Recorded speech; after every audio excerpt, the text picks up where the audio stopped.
নমস্কাৰ বন্ধু বান্ধৱীসকল, আজি কেনেকৈ হাজবেণ্ডে চিকেন বনাই চাওঁ আহক।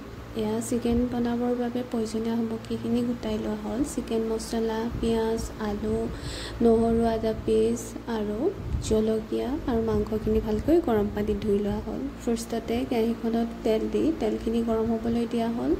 গৰম হোৱাৰ পাছত তাৰ ওপৰত দি দিয়া হ'ল পিঁয়াজখিনি। পিঁয়াজখিনি দিয়াৰ পাছত ভালকৈ পিঁয়াজখিনি অলপমান ভাজি লোৱা হ'ল। যেতিয়া অলপমান ৰঙচুৱা হয় পিঁয়াজখিনি, তেতিয়া তাৰ ওপৰত ধুই থোৱা চিকেনখিনি দি দিয়া হ'ল। চিকেনখিনি দিয়াৰ পাছত ভালকৈ এনেকৈ লৰাই দিয়া হ'ল, যাতে গোটেইখিনি মাংসত তেলটো পাব পাৰে। তাৰ পাছত জলকীয়াখিনি দি দিয়া হ'ল। জলকীয়া দিয়াৰ পাছত আদা নহৰু পেষ্টখিনি দি দিয়া হ'ল। আদা নহৰু জলকীয়া দিয়াৰ পাছত ভালকৈ আকৌ এবাৰ লৰাই দিয়া হ'ল।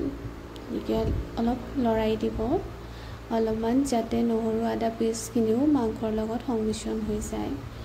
এনেকৈ লৰাই দিয়াৰ পাছত তাত দি দিব নিমখ, সোৱাদ অনুসৰি নিমখ দি দিব। নিমখ দিয়াৰ পাছত হালধি দিব।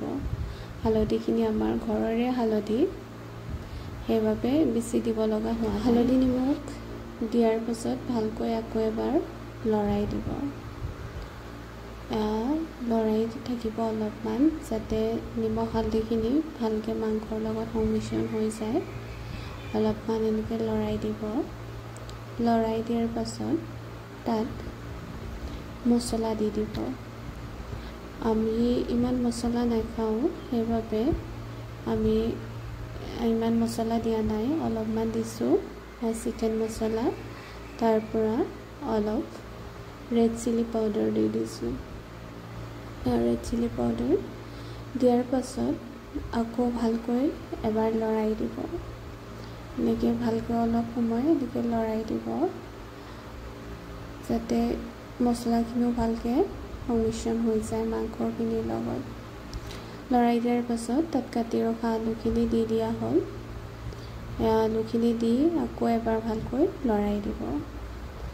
লৰাই দিয়াৰ পাছত ঢাকনিখন মাৰি দিব।